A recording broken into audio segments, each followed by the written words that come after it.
Que la paix de notre Seigneur Jésus-Christ soit notre partage en ce jour. Bienvenue à votre émission Les Audios du Surnaturel. Je suis le révérend prophète Miezan Dolski le Surnaturel, fils du révérend père Dolski Joresiro. C'est une joie pour moi de vous retrouver encore une fois de plus. Invitez vos amis, invitez quelqu'un à écouter, n'est-ce pas, cet audio, cet enseignement. Le thème qui nous rassemble aujourd'hui est le suivant. Merci Isaac. Alléluia. Nous allons prendre le livre de la Genèse, Genèse chapitre 22 à partir du verset 1er. Nous allons lire jusqu'au verset 13 pour comprendre ce que Dieu veut nous enseigner de par ce thème. Merci Isaac. Alléluia. Je vous demande donc d'être disposés. Concentrez-vous. Ne vous laissez pas distraire par quoi que ce soit. Dieu a une parole pour vous. Je veux m'adresser à l'église de Côte d'Ivoire. Je veux m'adresser aux Ivoiriens. Et de façon générale, m'adresser, n'est-ce pas, à l'église, corps de Christ, partout dans le monde. M'adresser aux enfants de Dieu, m'adresser aux nations. Que Dieu vous bénisse. À tout à l'heure. Écoutons la parole du Seigneur. Genèse le chapitre 22, versets 1 à 13. Livre de la Genèse, chapitre 22. Après ces choses, Dieu mit Abraham à l'épreuve et lui dit « Abraham » et il répondit « Me voici ». Dieu dit, « Prends ton fils, ton unique, celui que tu aimes, Isaac, va-t'en au pays de Morija, et là, offre-le en holocauste sur l'une des montagnes que je te dirai. » Abraham se leva de bon matin, sella son âne, et prit avec lui 2 serviteurs et son fils Isaac. Il fendit du bois pour l'holocauste, et partit pour aller au lieu que Dieu lui avait dit. Le 3e jour, Abraham, levant les yeux, vit le lieu de loin. Et Abraham dit à ses serviteurs, « Restez ici avec l'âne, moi et le jeune homme, nous irons jusque-là pour adorer, et nous reviendrons auprès de vous. » Abraham prit le bois pour l'holocauste, le chargea sur son fils Isaac, et porta dans sa main le feu et le couteau. Et ils marchèrent tous 2 ensemble. Alors Isaac, parlant à Abraham, son père, lui dit, « Mon père ?» Et il répondit, « Me voici, mon fils. » Isaac reprit, « Voici le feu et le bois, mais où est l'agneau pour l'holocauste ?» Abraham répondit, « Mon fils, Dieu se pourvoira lui-même de l'agneau pour l'holocauste. » Et ils marchèrent tous 2 ensemble. Lorsqu'ils furent arrivés au lieu que Dieu lui avait dit, Abraham y éleva un autel et rangea le bois. Il lia son fils Isaac et le mit sur l'autel par-dessus le bois. Puis Abraham étendit la main et prit le couteau pour égorger son fils. Alors l'ange de l'Éternel l'appela des cieux et dit, « Abraham, Abraham !» Et il répondit, « Me voici. » L'ange dit, « N'avance pas ta main sur l'enfant et ne lui fais rien, car je sais maintenant que tu crains Dieu et que tu ne m'as pas refusé ton fils, ton unique. » Abraham leva les yeux et vit derrière lui un bélier retenu dans un buisson par les cornes. Et Abraham alla prendre le bélier et l'offrit en holocauste à la place de son fils. Gloire à Jésus. Merveilleuse histoire, n'est-ce pas? C'est une histoire que beaucoup d'entre nous connaissent. Beaucoup de prédicateurs de l'Évangile prêchent sur ce passage de la Bible lorsqu'ils veulent, n'est-ce pas, parler de l'obéissance et même des sacrifices que l'enfant de Dieu devrait faire. Amen. Lorsqu'on veut parler d'obéir à la voix de Dieu, nous aimons entendre ce passage être cité. C'est vraiment bon. Mais aujourd'hui, Dieu, n'est-ce pas, a mis dans mon cœur, m'a révélé quelque chose d'extraordinaire.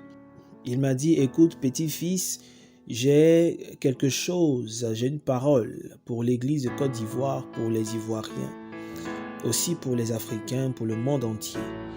Il va falloir que tu leur dises ma pensée en ces temps parce que je veux travailler dans les vies, mais il y a des blocages, il y a des obstacles.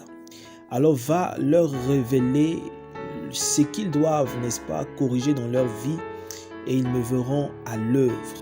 Il y a un passage de la Bible qui dit, et je vais paraphraser, comment peux-tu prétendre aimer Dieu si tu n'aimes pas ton frère, si tu n'aimes pas ton prochain? Nous entendons même beaucoup de personnes utiliser ce passage, utiliser, si vous voulez, cette citation biblique. C'est bon. Amen.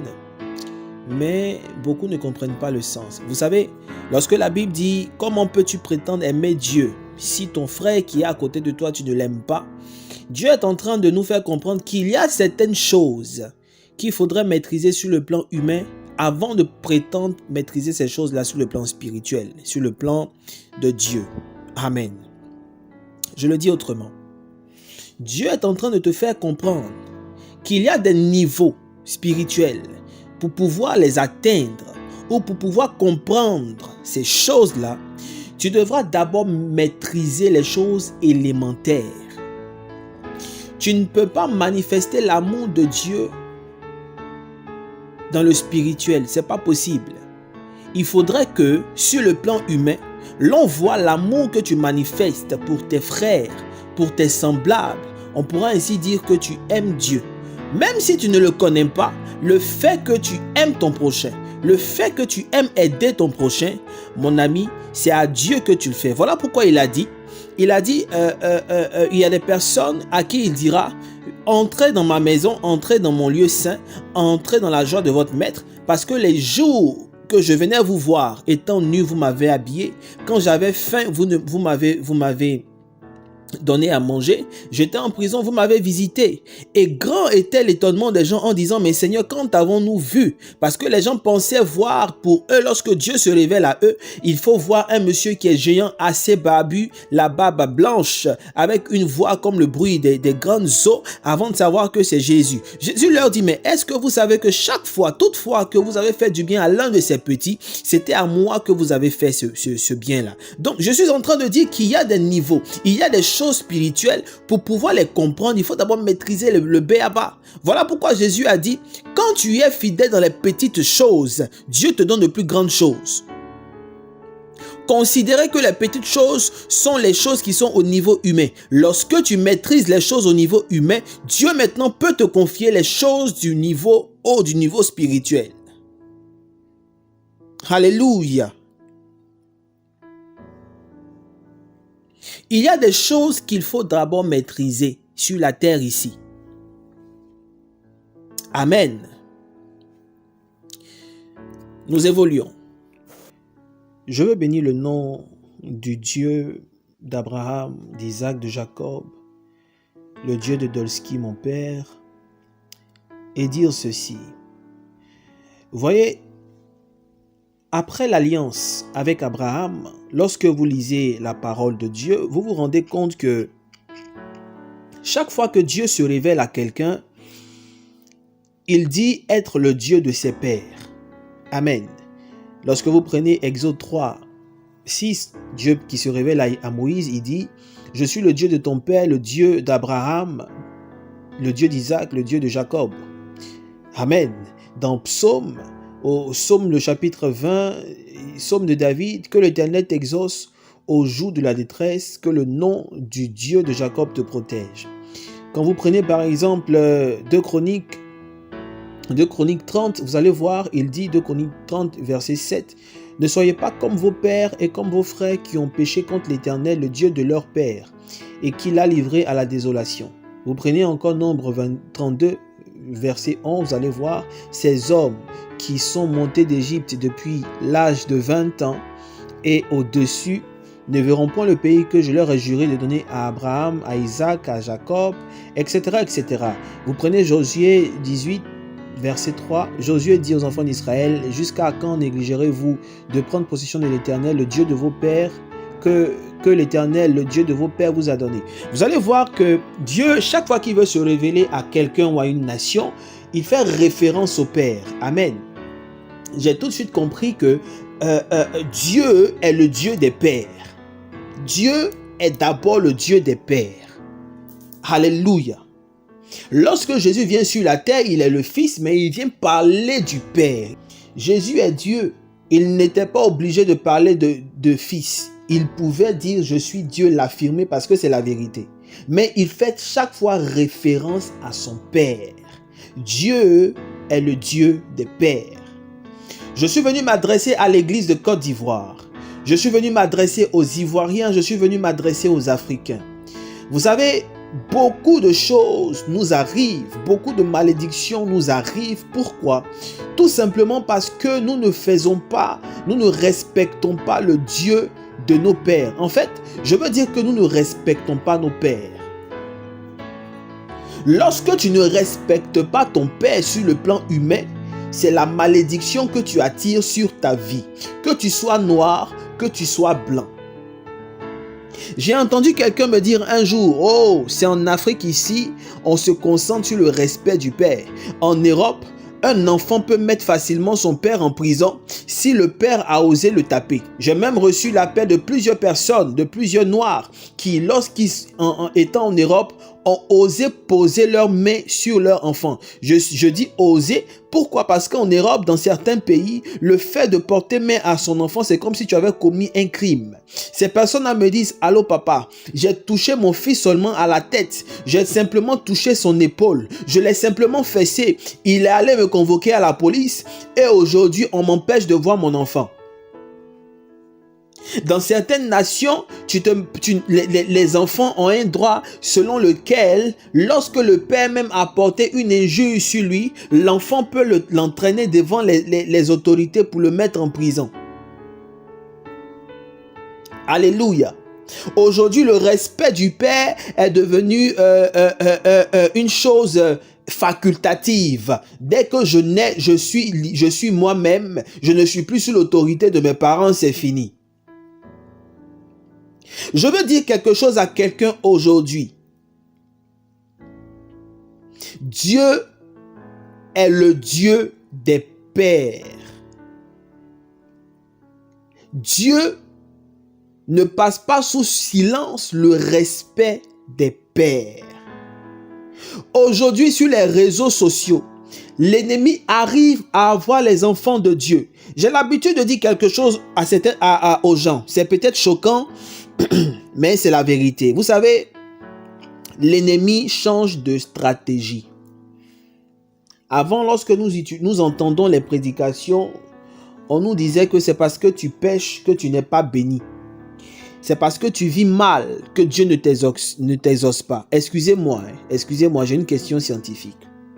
Lorsque la crise est arrivée dans notre pays, la Côte d'Ivoire c'est un pays d'Afrique de l'Ouest pour ceux qui ne connaissent pas, qui m'entendent et qui ne connaissent pas la Côte d'Ivoire. La Côte d'Ivoire est un pays d'Afrique, Afrique de l'Ouest, un grand pays. On dit même que la Côte d'Ivoire est le second Israël. Alléluia. Lorsque la crise est arrivée dans notre pays en 2002, déjà même en 99 quand il y a eu le coup d'État, les gens disaient que c'est parce que nous vivons mal. Il y avait même des prophéties sur la nation qui disaient que c'est parce que nous vivons dans le péché. C'est parce que les Ivoiriens vivent dans le péché qu'il y a la crise. Je n'ai rien contre ces prophéties, je ne dis pas que c'est faux.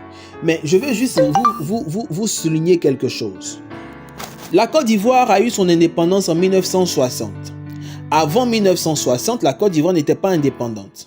Donc, si je veux m'aligner sur les prophéties, avant 1960 et depuis les années 1960, avant qu'il y ait les crises, la Côte d'Ivoire vivait bien. Ça veut dire qu'il n'y avait aucune personne qui vivait dans le péché. Tout le monde était saint.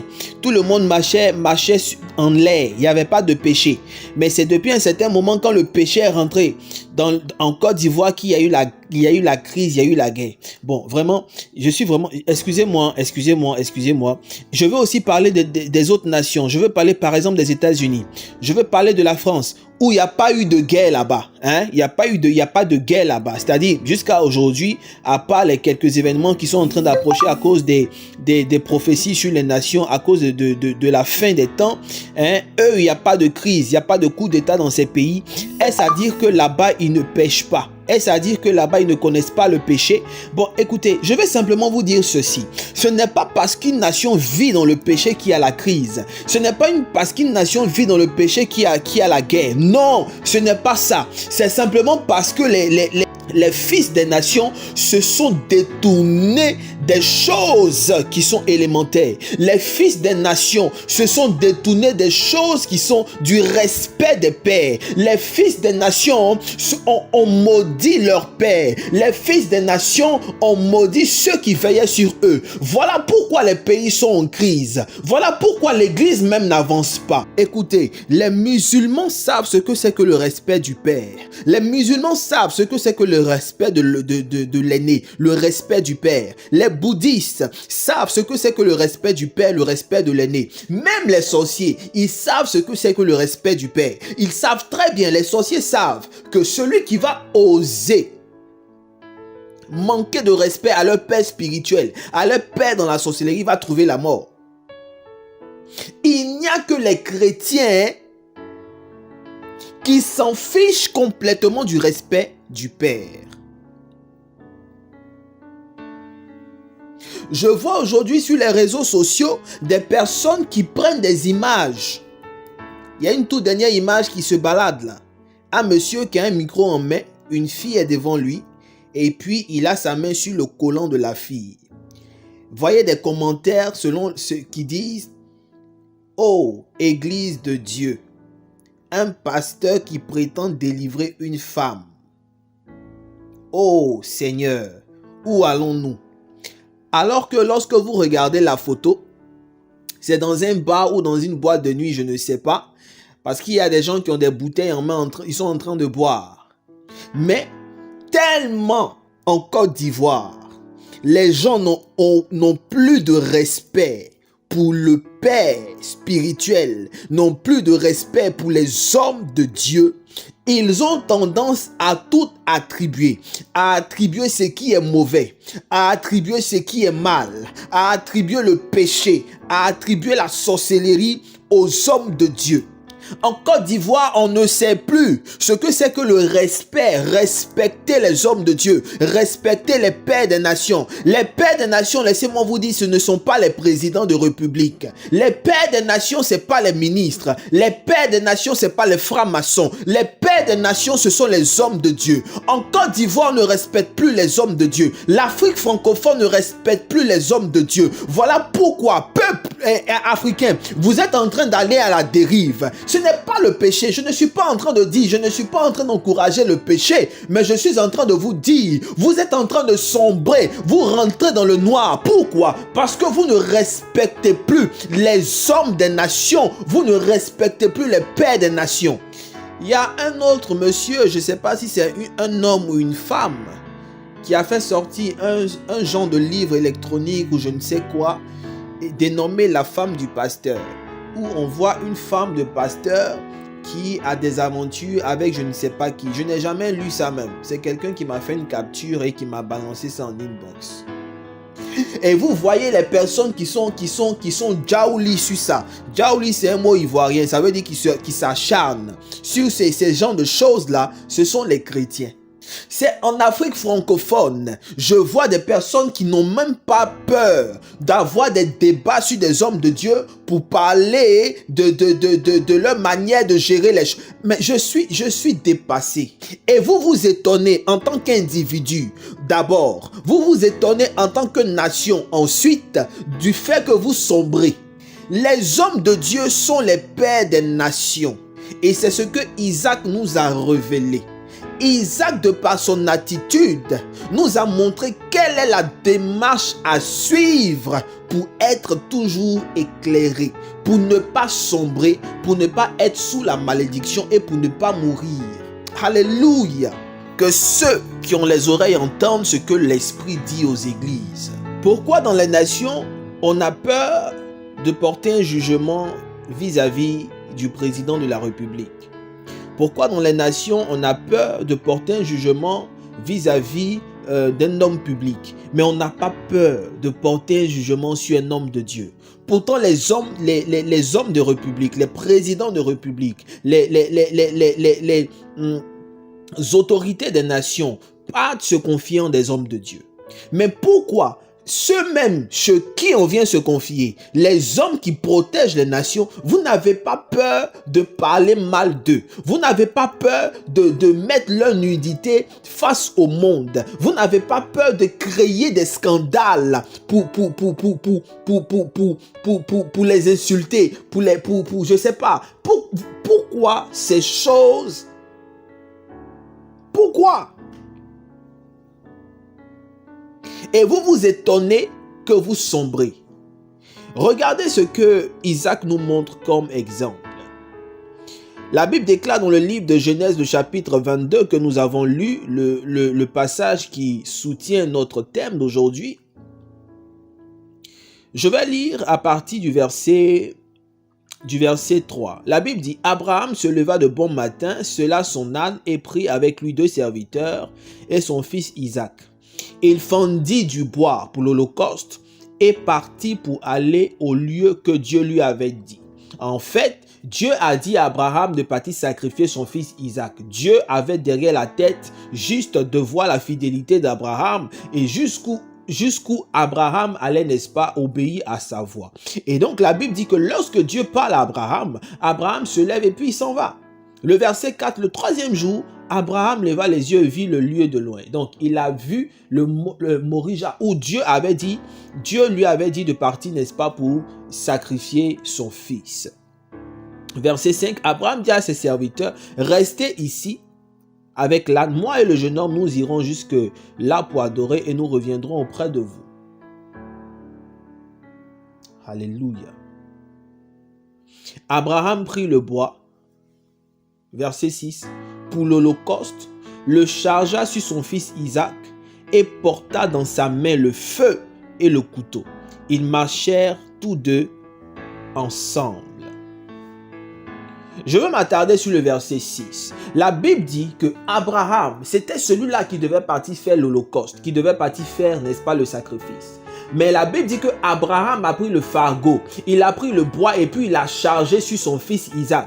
Et Abraham avait que dans sa main le feu et le couteau. Je veux dire à quelqu'un, toi enfant de Dieu, toi fils de Dieu, toi qui t'appelles chrétien, l'attitude que tu dois avoir vis-à-vis de ton pasteur, l'attitude que tu dois avoir vis-à-vis de ton homme de Dieu, l'attitude que tu dois avoir vis-à-vis des hommes de Dieu, des nations, l'attitude que tu dois avoir, c'est de porter le fardeau qu'ils ont. Isaac a pris sur lui le bois que son père devait normalement prendre. C'était le poids de Abraham. C'était la mission qu'il avait. C'était sa croix. C'est lui-même qui devait charger sa croix. La Bible dit que lorsque Jésus partait mourir, c'est lui qui a chargé sa croix. Abraham donc, c'était la croix qu'il devait charger. C'était à lui de porter le bois. Mais la Bible dit que c'est son fils qui était lui-même le sacrifice qui a porté le bois. Écoute-moi, Église de Côte d'Ivoire, au lieu de dénigrer tes pasteurs, au lieu de parler mal d'eux, au lieu de chercher à mettre leur nudité dehors, il faut plutôt porter le bois, il faut plutôt porter le fardeau, il faut plutôt partager la vision de tes pasteurs, il faut plutôt partager, n'est-ce pas, leur fardeau au lieu de les mettre à nu. Étonné je suis de voir des personnes qui complotent contre des pasteurs, qui vont voir le ministère de l'Intérieur ou le ministère des cultes pour qu'on vienne fermer les églises. Alors que ces églises-là ont aidé des vies. De par ces hommes de Dieu, de par ces ministères-là, il y a des guérisons. De par ces ministères-là, il y a des personnes qui ont voulu se suicider, qui ne se sont pas suicidées parce qu'ils ont entendu l'évangile. Parce que l'homme de Dieu leur a apporté l'amour. Par jalousie ou parce que vous ne les aimez pas, vous les dénigrez. Tu n'as jamais fait de miracle. Mais on te dit qu'un homme de Dieu a fait un miracle ici. C'est toi qui connais, qui sais que le miracle est faux. Tu prends une image quelque part sur les réseaux sociaux. Il y a des personnes même qui ne sont ni pasteurs, qui ne sont rien. Ce sont des soulards. Mais ils vont faire des montages. Ils vont prendre un micro quelque part dans une boîte de nuit. Ils vont faire comme s'ils sont en train de prêcher et puis avoir des positions bizarres. Tu ne les as jamais connus. Mais tu vas prendre l'image et puis tu vas mettre sur Facebook, sur Instagram ou je ne sais quoi pour ouvrir ta large bouche pour dire regardez ce que les pasteurs font. Bien aimé, arrête ces choses parce que la malédiction n'est pas loin de toi. Isaac a pris le bois. Isaac a pris le fardeau de son père, sachant qu'il était lui-même le sacrifice. La Bible dit que lorsque Isaac a pris le bois, a pris le fardeau de son père, alors Abraham a pris le feu et Abraham a pris le couteau. Avant que je ne parle du feu et du couteau, le fardeau, le bois que Isaac a pris est synonyme de partager la vision du Père. Isaac a partagé la vision de son Père. Isaac a pris sur lui le fardeau de son Père. Isaac a dit, Père, je suis là pour toi, je vais te soutenir. Quel que soit ce qui t'arrive, je suis avec toi. Quel que soit ce qui se passe dans la nation, je suis avec toi. Je ne vais pas te laisser soulever ce fardeau seul. Je suis avec toi, je vais t'aider jusqu'au bout. Jusqu'à ce que je perde la vie, jusqu'à ce que je meure, je suis avec toi. Église de Côte d'Ivoire, tu ne respectes pas tes pasteurs, tu ne respectes pas tes pères. Comment veux-tu que la nation puisse respecter tes pères? Toi, Église de Côte d'Ivoire, qui est l'exemple, toi sur qui les gens doivent regarder et copier, c'est toi-même qui n'honore pas tes pères, c'est toi qui n'honore pas les hommes de Dieu. Combien d'hommes de Dieu dans cette nation ont fait des choses extraordinaires, mais lorsqu'ils étaient malades, lorsqu'ils sont morts, on ne les a même pas entendus quelque part à la télévision, même à la radio. On va nommer des personnes, on va les ordonner, comment on appelle ça? Hôte de quoi là? Chancelier de Côte d'Ivoire, je ne sais pas pourquoi. Mais les hommes de Dieu travaillent pour la paix. Les hommes de Dieu travaillent pour n'est-ce pas, la réconciliation. Mais quand est-ce qu'on a félicité un homme de Dieu? Quand est-ce qu'on a reconnu son travail? Mais c'est n'importe quoi. C'est pour dire que les hommes de Dieu sont ceci, les hommes de Dieu sont cela, alors que ce sont ceux-là même qui jeûnent pour les nations. C'est eux-mêmes qui prient pour vous. Vous les dirigeants, c'est eux qui prient pour vous. Vous les Ivoiriens, vous les peuples ivoiriens, peuple africain, vous qui prenez vos bouches pour parler, ce sont les hommes de Dieu qui prient pour vous. C'est eux qui jeûnent, qui rentrent dans les bois sacrés pour prier, pour s'opposer au pire dans la nation. C'est eux qui le font. Au lieu de les encourager, vous passez votre temps à les dénigrer. Au lieu de les encourager, vous prenez encore leur fardeau et vous les appuyez, vous voulez les noyer, vous voulez encore les tuer, mais le feu sur vous. Le feu sur vous. Lorsque Isaac a pris le fardeau, la Bible dit que Abraham a pu prendre le feu, Abraham a pu prendre le couteau. Le feu est le symbole de la lumière. Si tu veux, nation ivoirienne, avoir la lumière sur ton chemin, il faut prendre le fardeau des hommes de Dieu. Parce que lorsque tu prendras leur fardeau, ils pourront avoir les mains libres pour utiliser la lumière pour t'éclairer. Ils pourront avoir les mains libres pour prendre la lumière pour dire Côte d'Ivoire, passe ici, passe ici, passe ici. Ils pourront te dire, dirigeants ivoiriens, dirigeantes ivoiriennes, ils pourront te dit, voici j'ai le flambeau, je sais où passer pour que tu réussisses. Côte d'Ivoire, je sais où passer pour que tu réussisses. Église de Côte d'Ivoire, je sais où on passe parce que c'est moi qui ai le flambeau, c'est moi qui ai la lumière. Prends le fardeau des hommes de Dieu. Il faut épouser la vision. Il faut arrêter de les tirer vers le bas. Il faut arrêter de les dénigrer parce que c'est eux les pères des nations. La Bible dit en plus du feu, Abraham a pris le couteau. Le couteau, c'est la parole. Vous voulez avoir des révélations. Vous voulez savoir ce qu'il faut faire. Dirigeants de Côte d'Ivoire, dirigeants d'Afrique, vous voulez savoir où mettre le pied pour que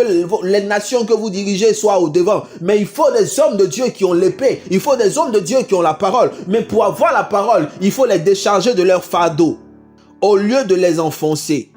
Que celui qui a l'esprit entende ce que l'esprit dit aux églises, que celui qui a des oreilles entende ce que l'esprit dit aux églises. Les nations, les États-Unis ne pêchent pas que la Côte d'Ivoire. Aux États-Unis, là, il y a tout là-bas.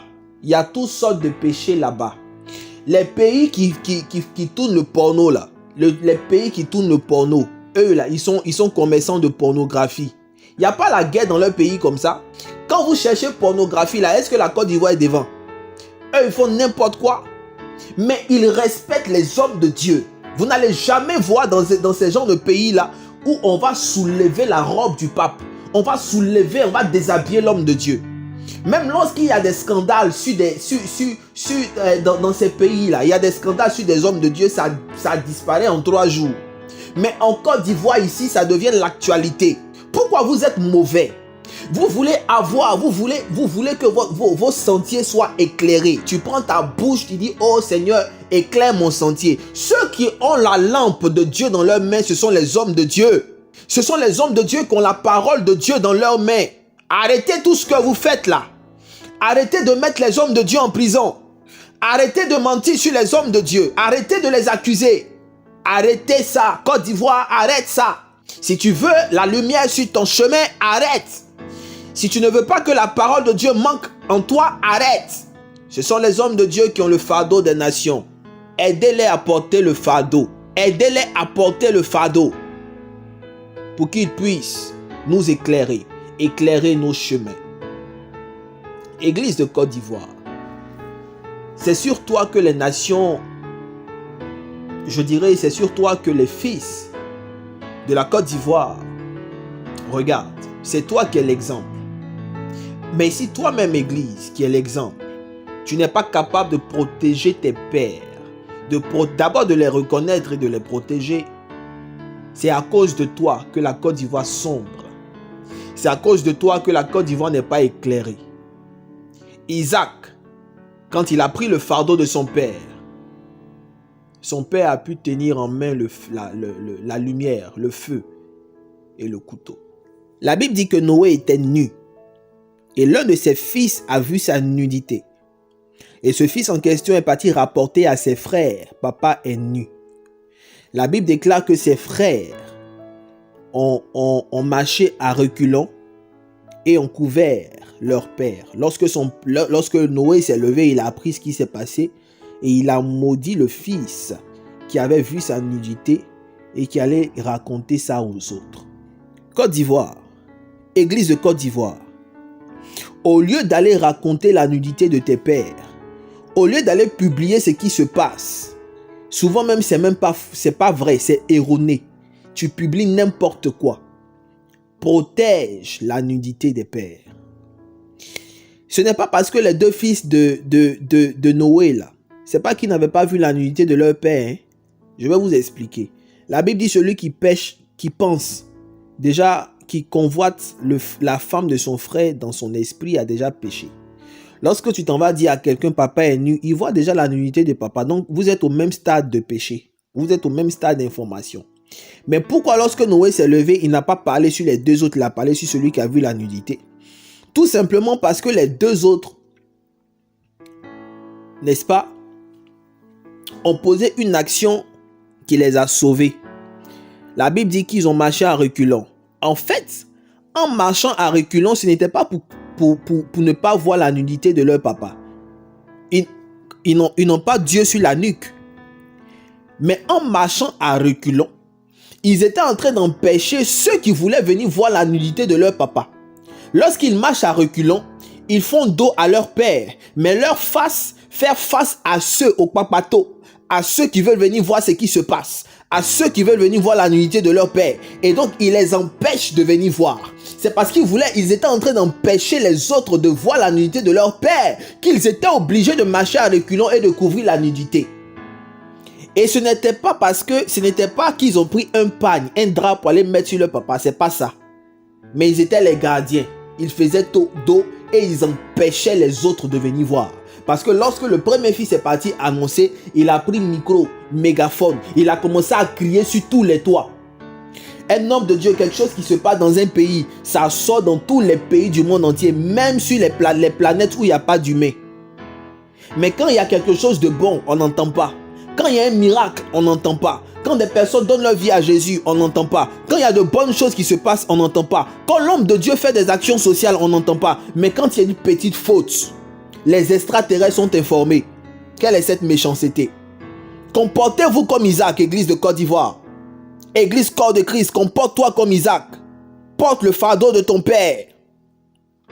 Comporte-toi comme les deux fils de Noé, qui ont fait dos à la nudité de leur père et qui ont empêché les autres de venir voir ce qui se passait.